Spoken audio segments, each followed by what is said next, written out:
Rich and Chrissina Donald originally from the Wairarapa, but they have spent the last 10 years in Dannevirke, farming 20 minutes east of Dannevirke, in a place called Motia. And we're farming a 567 hectare sheep and beef farm on Medium Hill with very little flat, and it's good that way too. Suits us. So probably some reasons for why we are where we are. We're farming early 2000 in Martinborough on a small sheep beef farm, and we're confronted with some serious stock health issues, and to put it very short and quite blunt, we couldn't get cows and calf, we couldn't get ewes and lamb. A lot of lambs were dying that straight after drenches or 2 weeks from a drench, or no stock health was explained really in any facets that we investigated, and we had massive vets.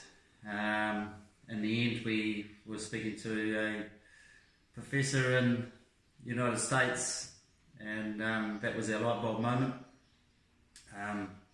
And that was definitely the trigger to why we are in the partnership that we have now with Qlabs, Waipawa.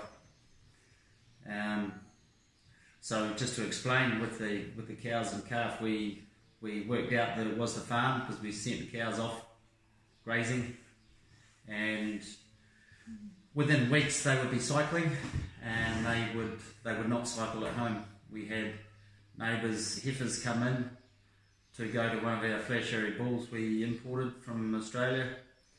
He got 6% in calf, and although they'd cycled, the nutrient uptake of those animals was not poor enough to bed down and hold a fertilised egg. So an investigation on this stock health issue was a quick phone call to Peter Lester of Quantum Laboratories in early 2000, and we fertilised 3/4 of the farm and left the other quarter unfertilised, and within 8 months cows were cycling, sheep stopped dying, and our production went way back up to where it should be. But a real classic was very, very easy to see. Heifers up in the back block that wasn't fertilised had grass daggers, and so I wiggled them down over a day or two down country, and still conferring with the vet. How do we do? It was obviously a diet thing, so it was about 4 days before he could come out and spend another few thousand of mine. And so we would march out there to get them in. They raced across the bridge and into the yards. Shivers, this is funny. So I raced them back out of the yards, and round and round, nothing was giddy or staggery. So on that day I took them back up to the unfertilised part of the farm with Quantum Labs, and within 2 days they were staggery again. So I brought them back down. Within 3 days they were standing straight up and down. So that to me was anything we do, you are what you eat, and they were eating some toxic stuff that wasn't right, and it was probably something to do with how I and previous farm owners were inputting different things into the soil for the effort. So from then I've never not used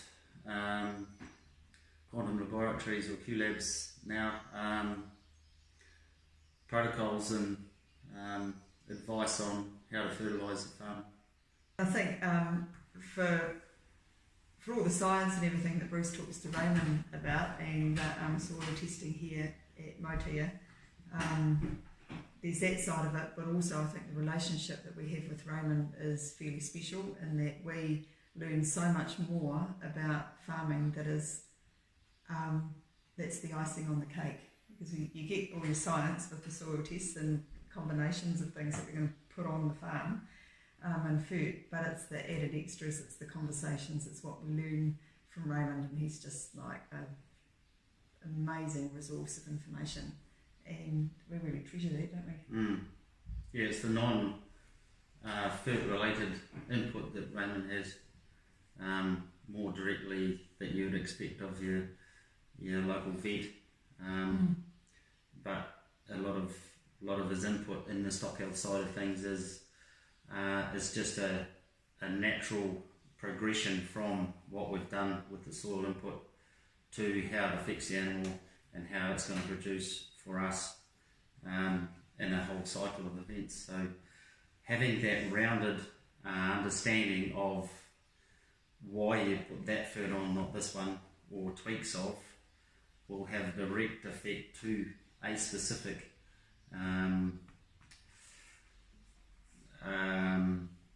facet of how the animal performs. Yeah, and it's just so clear and basic once you've been told in a layman term fashion, not it has no degree edge on it with long words. Well, that's what's special about Raymond, I think.